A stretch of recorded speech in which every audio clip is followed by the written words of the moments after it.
Welcome to Depth Over Noise. Today's guest has spent her life teaching people who are paid to perform, professional athletes, CEOs, world-class leaders, how to take care of themselves well enough to keep performing.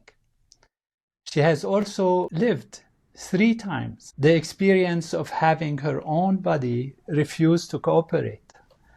My guest today is Darlene Santor, known to nearly everyone she works with as Coach Dar. Coach Dar is a licensed and board-certified occupational therapist who became, over the course of her career, one of the most respected mental performance coaches in elite sport and corporate leadership. She is the founder and CEO of Performance Meets Purpose. She has served as mental skills coach for the Phoenix Suns and coached athletes across the NBA, NFL, MLB, NHL, MLS, and PGA, any acronym you can put. She has been there, as well as Fortune 100 executives. She is the best-selling author of The Art of Bouncing Back. Her core philosophy is captured in 3 phrases: be well, live well, serve well. Behind that order is the conviction that service without inner foundation is not service. It is performance in costume. What I want to ask her about today is what her work and her own life have taught her about caring. Coach Dar, welcome to Depths Over Noise. Oh, thank you for having me. Much appreciated. It's such a joy to have you, Coach Dar. I just have finished a book also called The Power of Caring. And one of its central arguments is that conscious caring done from a settled inner state is what makes a long life of wellness and service possible. You have put the same insight into 3 words: be well, live well, and serve well. So this conversation is really a chance to compare what can be quite similar maps, in fact, yours from the field, mine from the well, in a sense. Let us see what we both find. Beautiful. So, Coach Dar, where do you find yourself today? Not in the work sense, in the inner sense. What is the texture of your life right now? I would say gratitude.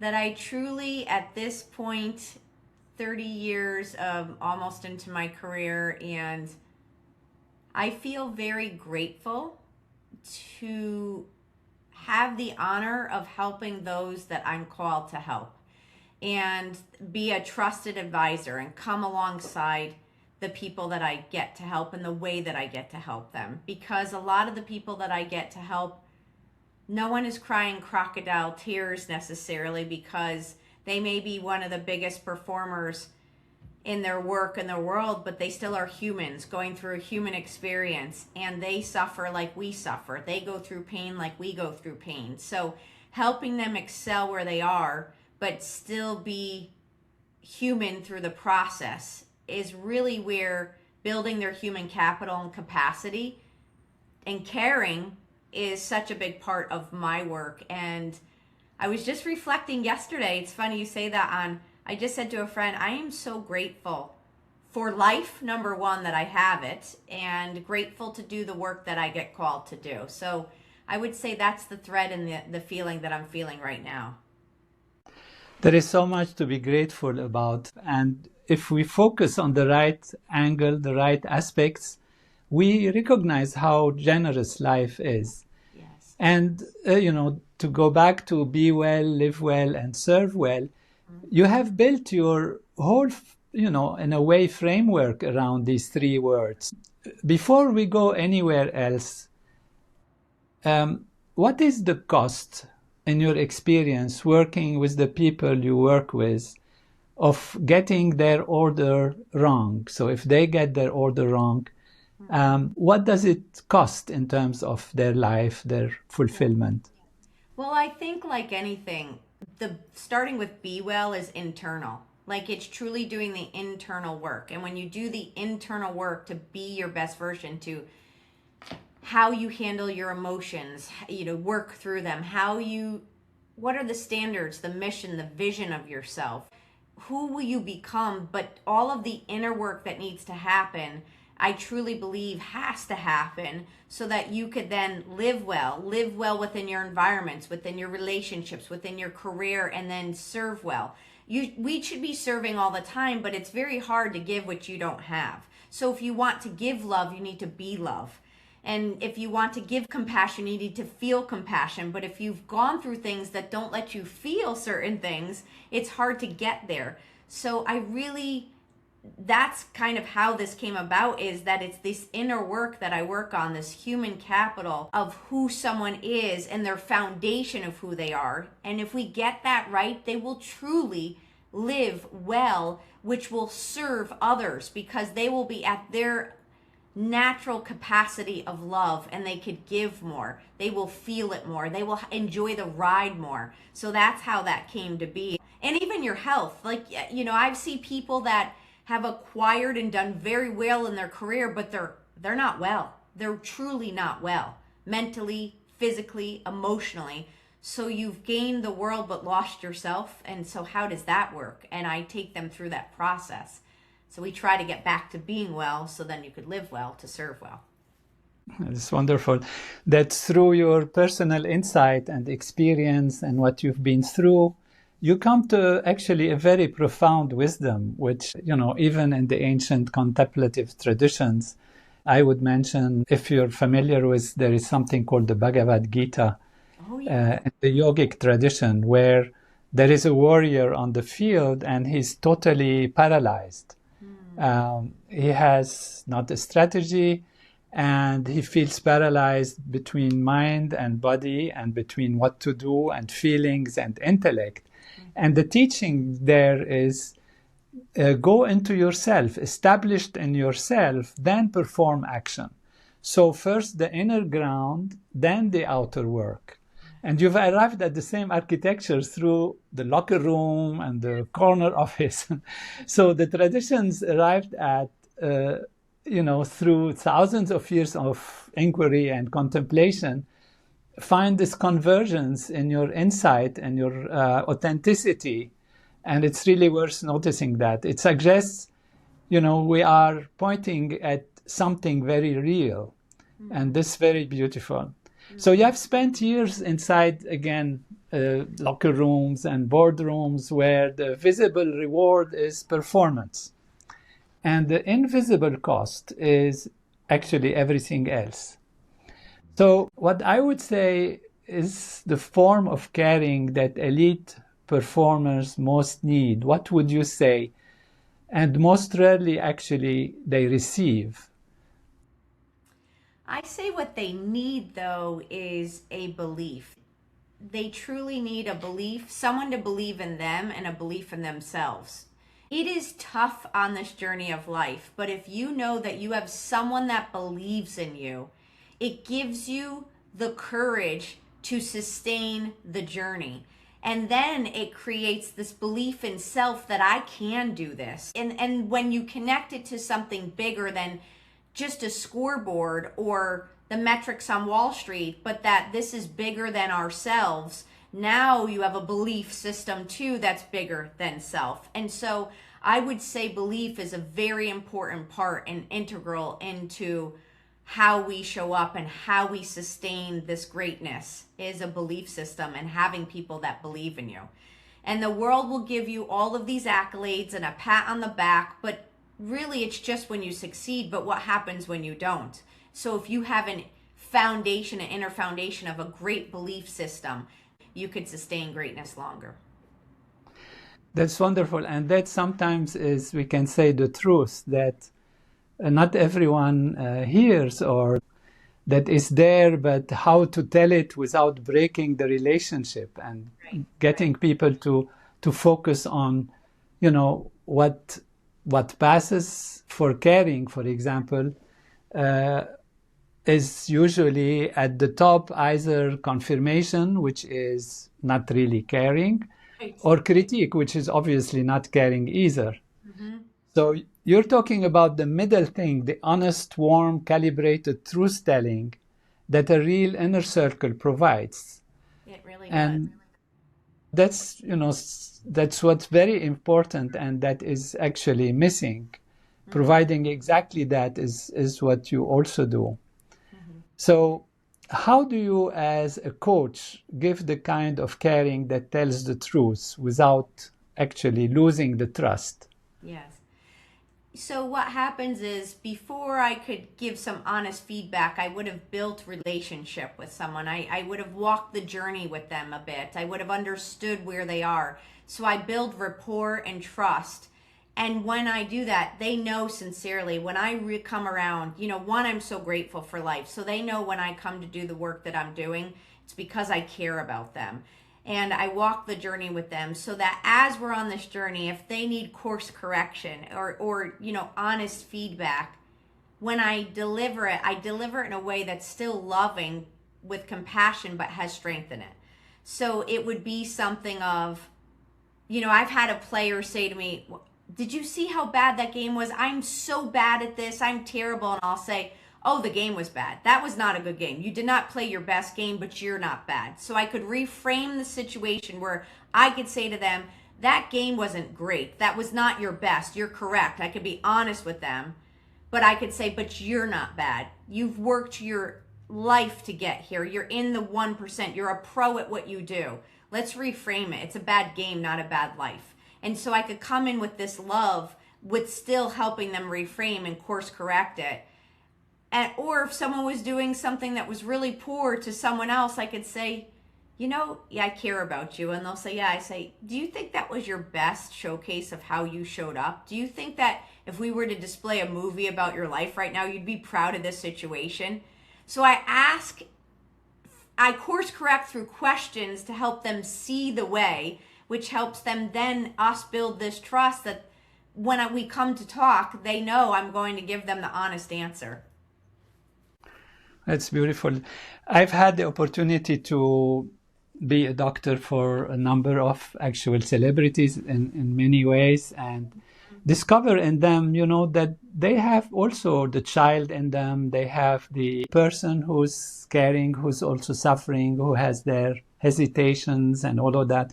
So without going into any secret of anyone, people would be interested to know what is misunderstood about the inner lives of the people they see on television, in stadiums, and headlines.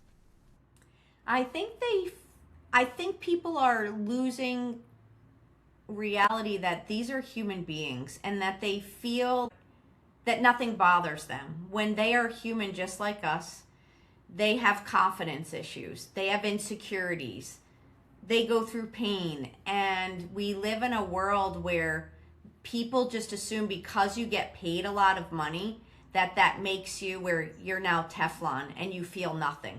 And vice versa, not vice versa, but where people then feel that they could just say whatever they want to say to them. They're like, well, you make 325 million, or you are the head of this company, or you're this famous actor, and because you get paid this, we get to tell you this. And it's like, no, that's not how we operate in this world. And I would love compassion on both sides here.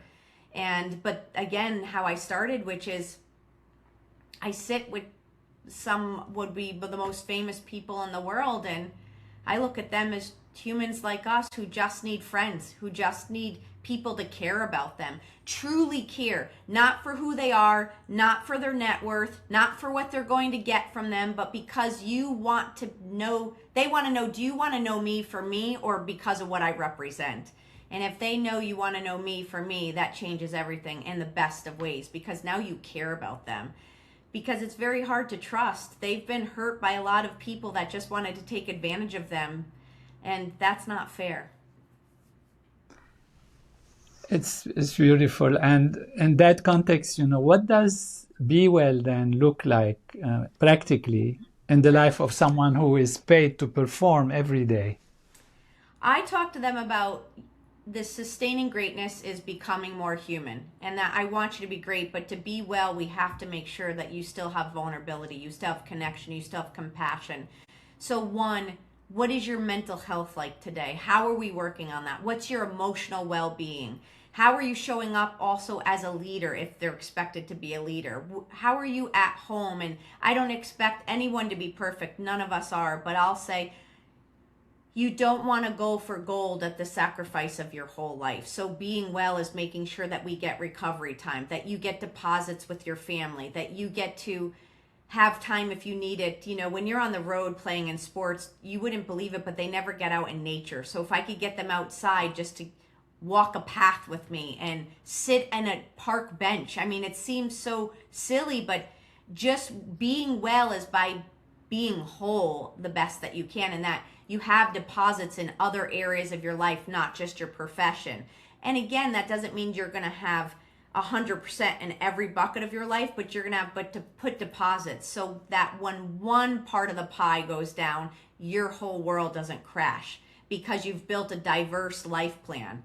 And I believe that being well is not just your physical, but it's your mental, emotional, and spiritual. And that's what I help them on so that they could become more human and enjoy this ride and be well as a human so that they show up in their career. Because all of us, our careers go on, but there's a point where they transition or they change. And so does that mean you end? No, that's just another chapter in your book. Beautiful. And, they offer us so much, enjoyment. People come, they clap, they are happy. It raises their inspiration.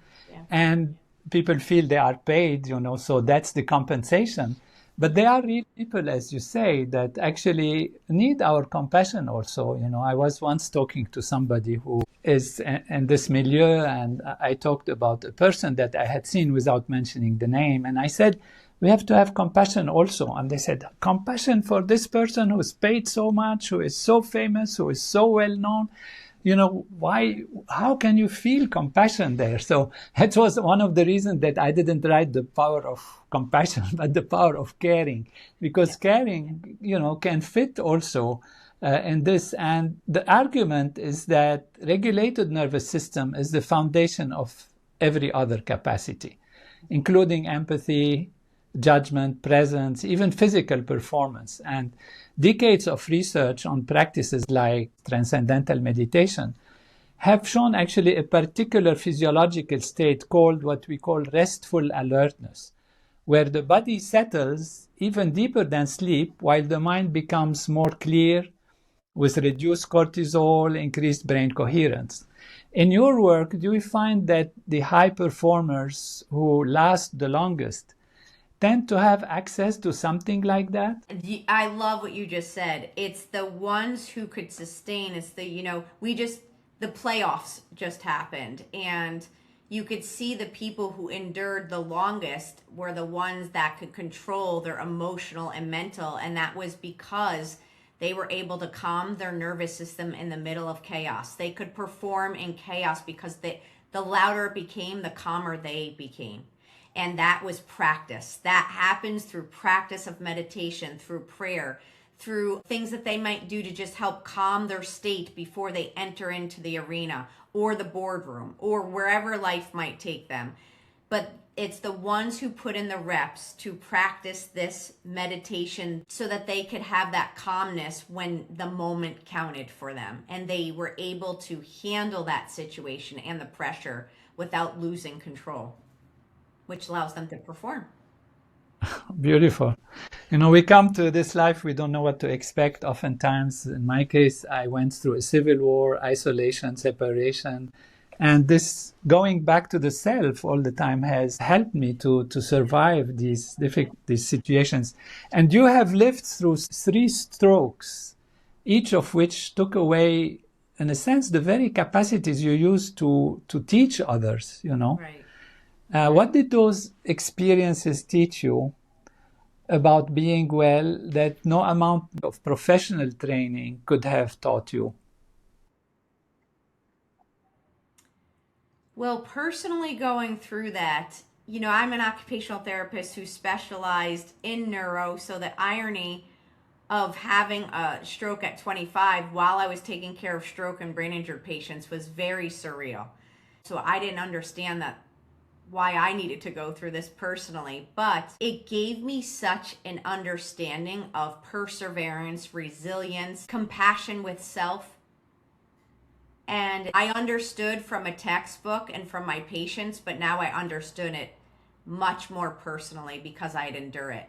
And when you lose your independence at times, or you lose your ability to function or just feel healthy, it really shifts your perspective. That's why I could say today, I'm so grateful for where I am, and that when I get a healthy day or I feel good or I'm operating on all cylinders, I don't take it for granted because, I don't know what could happen tomorrow. But after going through this, it taught me also that by the third stroke, which was the worst one, that when you go through enough hard, you realize hard isn't going to break you. You're just going to get stronger at handling it. And that's exactly what happened. So it was the worst one.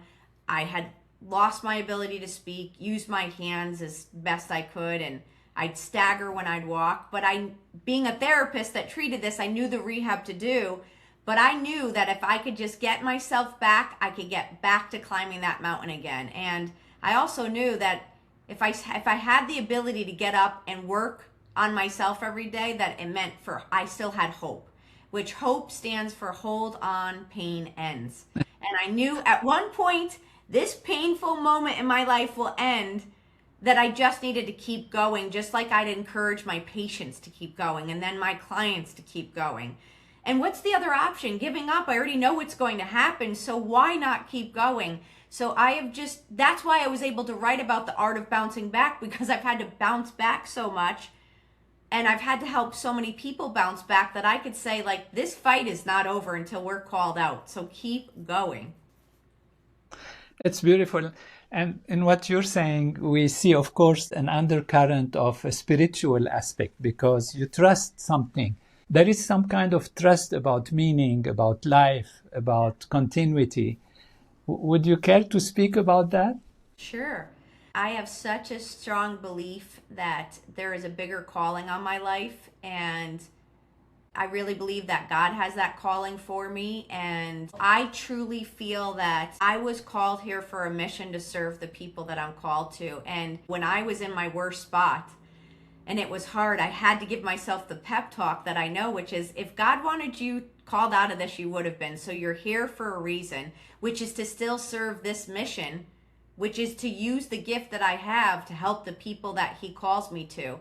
And that helps me so much to know that I'm on mission for something bigger than myself. Because honestly, I don't know, Dr. Nader, if I could do this on my own strength. I couldn't. I really couldn't. I need something bigger than myself to fight for every day. And faith gives me that. Beautiful. And that faith is very profound. I guess, you are from a Christian tradition, and we hear, of course, the words of the kingdom of heaven being within you. And these are beautiful expressions of be well, go to yourself, be well. And then the rest you can, of course, do. You have to do it also. You have to work on it. Mm-hmm. But there is a particular, actually, cruelty in the strokes happening to someone whose entire vocation is helping others recover from strokes. And you went from being the helper to being the patient. Specifically, what did you discover about the act of receiving care that maybe you could not have understood from the other side of the desk? Being absolutely vulnerable, I will tell you that it wasn't until my third one that I truly learned to receive. That when I had my first one, I was still working in the hospital, and I downplayed much of my symptoms because I couldn't comprehend when I was the helper to receive the help. It didn't feel comfortable to me. So I tried to mask a lot of things to avoid receiving more help because I wanted to be the helper. And as I've gotten on my journey in life and gone through this and learned that receiving help is also such a gift for the person who wants to help. They want to help you. It puts me in a beautiful place to say, I'm human and I need help. And then when someone gives it to you who wants to give it to you too, how beautiful that exchange is. And I was robbing myself of feeling that beautiful joy that happens when someone is giving you help and you're learning to receive it. And I will find that the more I've gotten to receive and ask for help, the more beautiful life has gotten as well. Beautiful, Coach. Coach Dar, you have such a wonderful example that I want to kind of go onto it a little bit just to remind us and allow me to say something, which is that you spent the first part of your career helping people, including many whose nervous systems had been catastrophically disrupted by strokes. Yes. Then your own nervous system was disrupted 3 times. Yeah. Most people would have used that to retreat from the world, retreat from work, to step back from the field that suddenly had a personal cost attached to it. And you did the opposite. You took what you learned from being the patient and gave it back to your clients with a depth of understanding that no purely professional training could have produced. Mm-hmm. And this is something in the Power of Caring book, the case that caring becomes its own most powerful form when it has been tempered by the giver's own experience of needing care. When wisdom and lived experience meet in the same person, there is even a term used in the ancient yogic traditions, anubhava, knowledge that has become embodied. And you are, in a real sense, one of the most credible voices on resilience because you have lived through what makes it necessary. That credibility cannot be manufactured. It's beautiful. My appreciation and congratulations for all of us to have you. Now, many high performance, including many of your clients, are very good at giving care and very bad at receiving it. They have built their whole identity around being the strong one. What does it actually take for that kind of person to allow themselves to be cared for? Mm-hmm. It's interesting because in professional sports, they're used to receiving physical care. So they have body work, they have trainers, they have everyone working on their physical aspect, but they've never had anyone necessarily help them on the emotional, mental side of things to receive help that way. And so slowly over time working with them, letting them know that by having support like you would on your body for your mind and your spirit, that you will be more of a player, of a person. You will show up better. You will be able to be greater in the sense by letting all of you receive help and work on it versus just one part. And I make the illustration when I work with even top CEOs that will work on just the career and then not let any help be helped, emotionally or spiritually, where I'll say it's like we have a 3-tiered stool and you are literally only working on one tier of this stool, which means your stool is going to fall over because the other tiers of the stool are not being nurtured. So this stool that you're sitting on, this foundation that you think is strong, is actually going to fall. So we should work on this now and build capacity on this and let you receive the help so that you know how to handle more in the best of ways, and you could feel more in life too, which will allow you to live more and then serve more. And maybe to prepare for that ability, actually, the resilience is something we build. Even when we are well, we are strong, we are okay, we are happy. And so prevention, always we say, better than cure. And so do you work also on preventing from the beginning, take those people and prepare them not to actually go overboard? Yes, I love that you asked this. I have been able to, over the years, help kind of reframe the work that I do, which is helping people sustain greatness by getting ahead of this and working on the tools. So just like you don't want to wait till you have a heart attack to get in the gym to work on your cardiac health, You start doing the work now so that your body is strong, and should something happen, you'll have a much better recovery. Well, that's the same with the work that I do. I'll try to say to them, let's build your mental capacity and strength, your emotional capacity and strength, your heart capacity and strength, your leadership capacity and strength before, even before you're called to lead at the highest levels. Let's work on all of this capital now and teach you and put the reps in so that when it comes, you handle the hard better. And I could tell you over the years, a lot of my clients will say, I could handle the ups and downs of life in my career so much better because I worked with Dar ahead of time. That because of our work, the valleys are not so low and I could get to the peak faster, which is the heartbeat of life. And so they have much more capacity to handle and show up. So I would say much of my work is now moved to really prevention and helping people get ahead of things and build this muscle and this capacity and this capital so that they could build in other ways, and that when it comes, they're much more resilient and they could handle it. And by working on it ahead of time, when the hits do come in life, they know who to call and we could work through it so much faster because they have learned the tools. So I'll say, no, this is a reframe situation, or let's talk about this, and they can move through their emotions quicker versus it just sitting in them and them not knowing what to do with it. That's beautiful. And, that takes us to a consideration, maybe those who are listening, they're saying, okay, this is for high performers, for executive, for top people, etc. But in a way, do you agree that we are all having demands with all the information, the internet, we are overwhelmed, and all the algorithms of the whole, media system wants to promote outrage because that's what kind of gets the people's attention.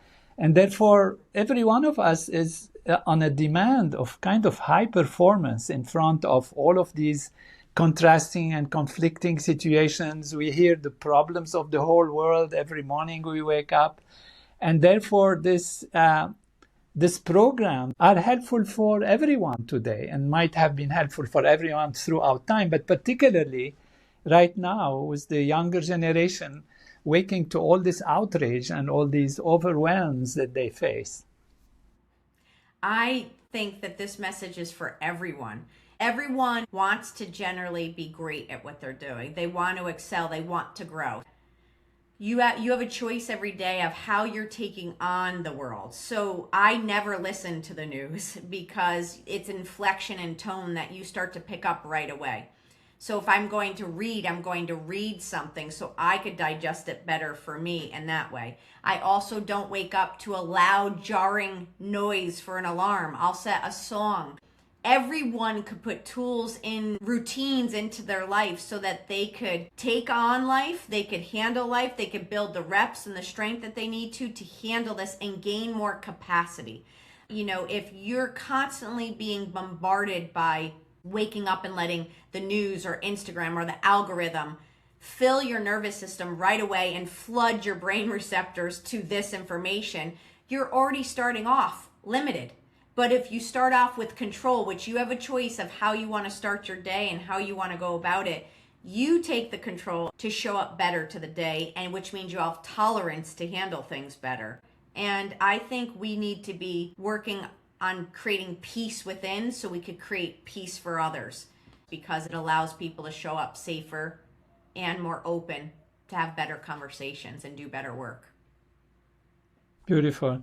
We call this in our, teaching and practice transcending. Transcending means to go beyond. Yes. And because, we are actually wired to care. And this is where the paradox comes. We are wired to care because as a species, we have evolved to be strong together, and we have been able to overcome difficult situations and threats from, forces that are stronger than us as an individual, but that we can meet as a group, as an entity, as a collective people. Otherwise, we can say and convince ourselves that we can be strong and the news will not affect us. But actually, our mirror neurons in the brain will actually react even if we try to block it on the surface level. So transcending is going beyond all of that. But a few moments of silence, morning and evening, allow the mind to settle down and go beyond all of these values to go deep into the be well, the well of be well, where being well is all within. So this is really beautiful. Thank you. And let's say for the listener who recognizes themselves in that kind of situation, what is the first small step you would say? In receiving help? Yes, in accepting to receive help and then receiving it. I think the first thing is we're not meant to do this life alone, and that there are many people out there and there are people that want to help you. And so just shifting your belief to no one would want to help me, I'll have to do it on my own. Shift that belief system to there are a lot of people that want to help you. They just need to know that you need help.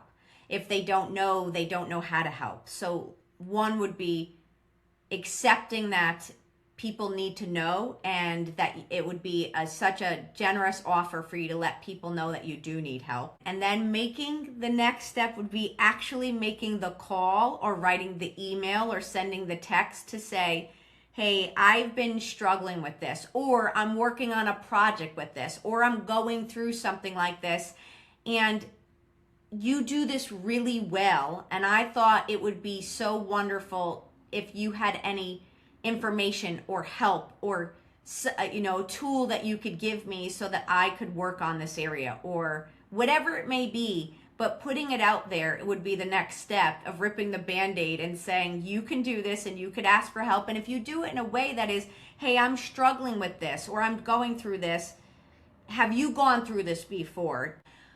Any great human on the other side of that is going to be absolutely, let me help you in it. And they'll say, if I don't know, let me see if I could find someone that will. And what it does is it just starts to put you in motion of going from stuck to unstuck, from blocking help to receiving help. And just that shift makes all the difference for you to start to get momentum, which then will get you on your way. That's fabulous. And it's so much truer, true in the sense of also science, because as we said, we are really wired to care. And when we care, oxytocin, which is the bonding hormone, increases, dopamine, which is the reward hormone, the parasympathetic system calms down. So it's actually good for your health.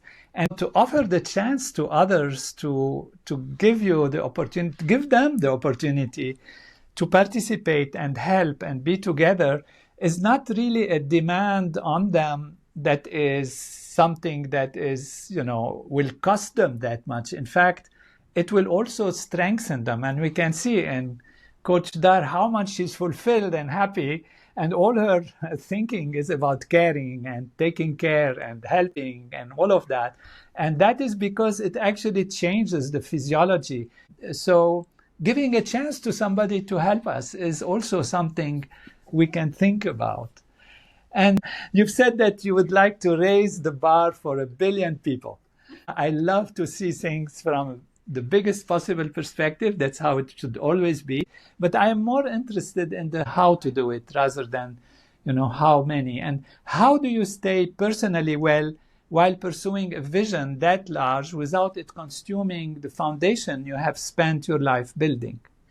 It's a beautiful question. And what I would say is that since I was a kid, every vision has always been so big that's given to me. And sometimes when I was going through the strokes, there was a point where I said to my sister, you know what? I'm just not going to play it this big. Like, everything is so big. I said, I'm just going to go get a little place on the beach and just call it and just run. And she goes, no, you won't. You'll be sitting there for maybe 3 weeks if you even get there. And then all of a sudden you're going to see someone and say, oh, what are you working on? And you'll automatically start helping them, and it will just grow and grow. And she's like, it's how God made you. So just own this. And so when you say, how does this not get too much for me?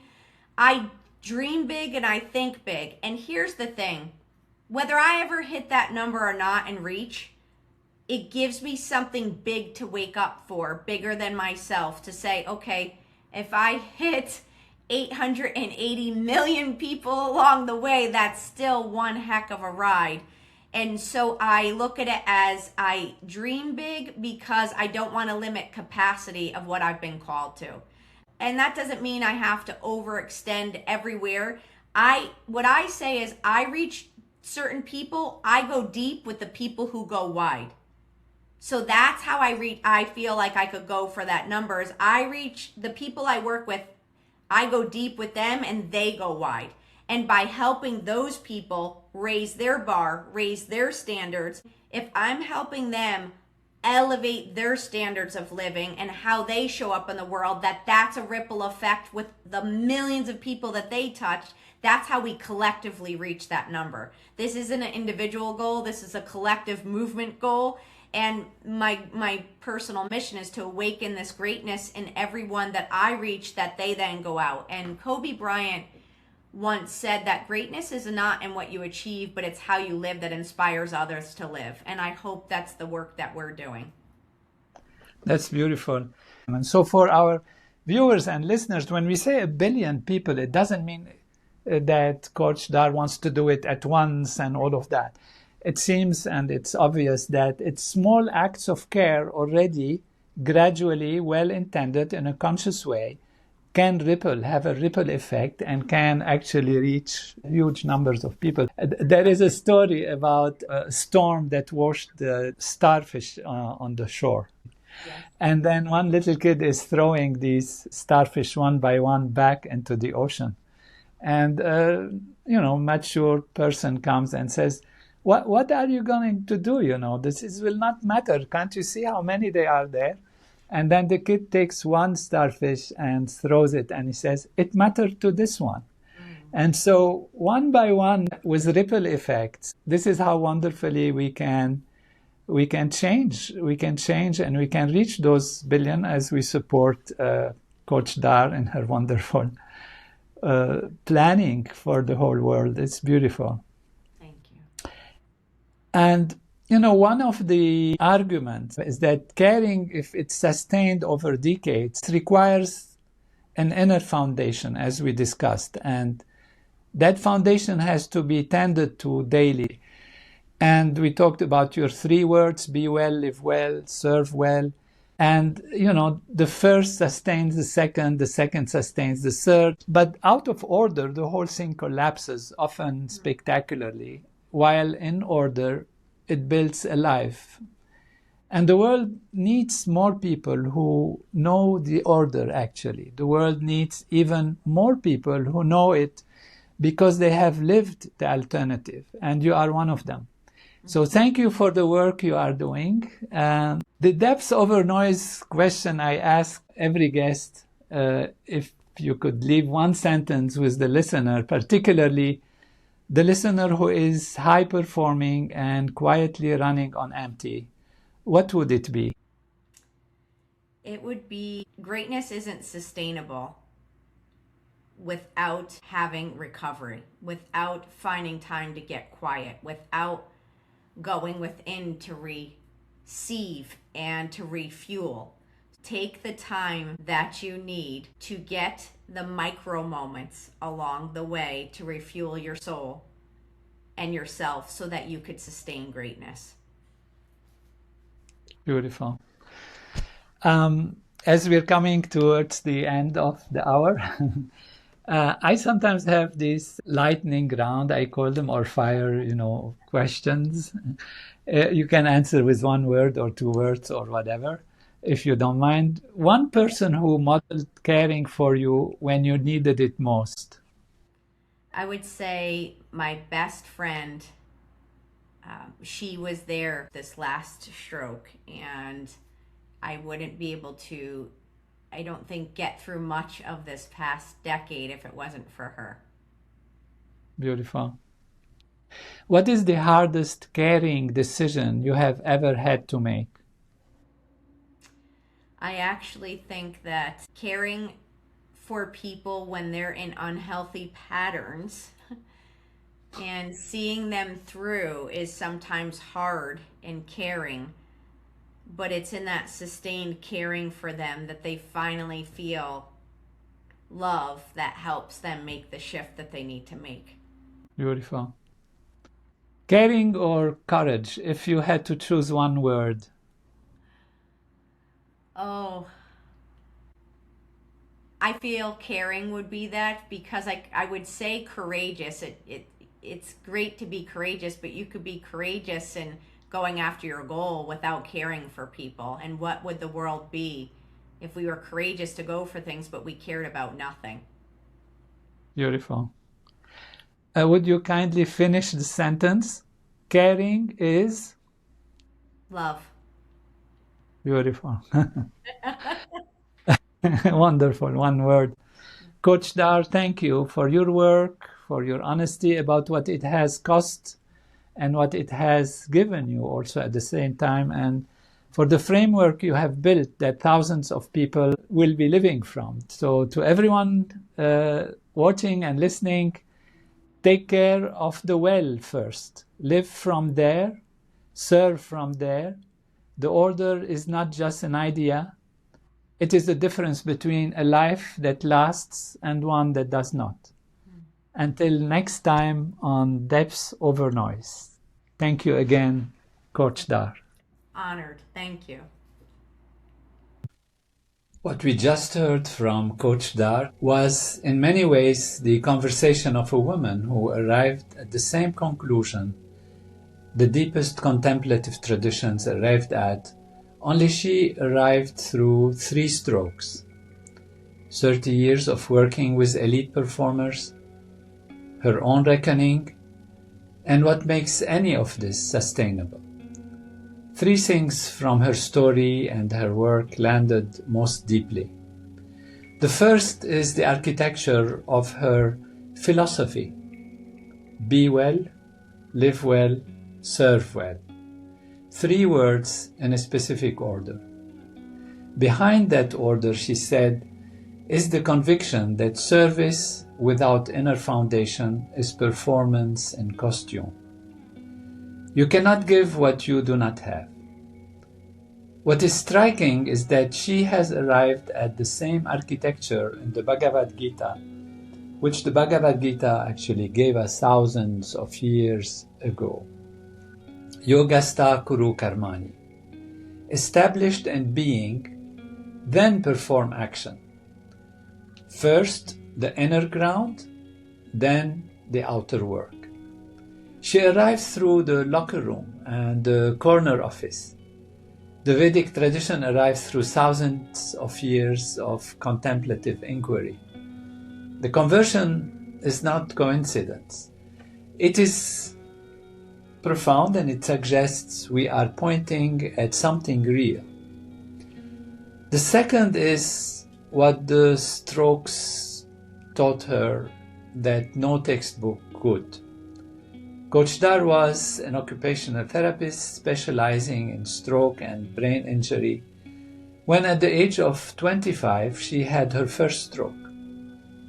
The irony was that one of the cruelest aspects that she is the therapist and she got the stroke.